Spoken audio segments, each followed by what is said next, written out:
Poor households face higher council tax, LGA warns. Many local authorities in England are set to demand higher council tax payments from low-income households, with the Local Government Association, LGA, blaming a £1 billion funding shortfall. The LGA says the gulf between the cost of protecting discounts and the money provided by central government to cover them is getting bigger every year. Some people have faced paying council tax for first time, the LGA added. Ministers said reforms were vital to tackle the deficit.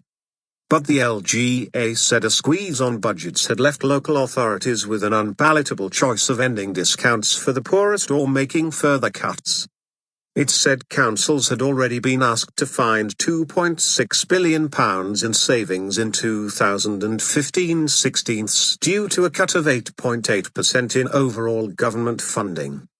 And £1 billion would have to be found by 2016 to cover council tax discounts for those on low incomes, Chairman David Sparks said. Little choice. That left councils with little choice but to recover more cash from poor families, the LGA added. Local authorities were given responsibility for council tax benefits in 2013. Just 45 local authorities offer the same discounts as they did before then, 13 fewer than 2013-14. The number now billing every household for at least some tax has risen by 15 to 244 in the past year. Pensioners are protected from the changes. Impossible position. Mr. Sparks said, government reduced funding for council tax support by hundreds of millions of pounds when it handed the responsibility for administering it to councils. As a result, councils would need to find £1 billion by 2016 to protect discounts for those on low incomes. At a time when local government is already tackling £20 billion worth of cuts, this is a stretch too far. He added, many councils have been put in an impossible position. This cut has taken millions of pounds out of funding for local services and increased the cost of living for some of society's poorest.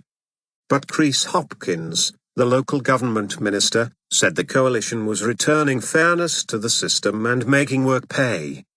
He said, spending on council tax benefit doubled during the last decade, costing taxpayers more than £4 billion a year, equivalent to almost £180 a year per household. Welfare reform is vital to tackle the budget deficit this government inherited, and our reforms to localise council tax support now give councils stronger incentives to support local firms, cut fraud, promote enterprise and get people into work.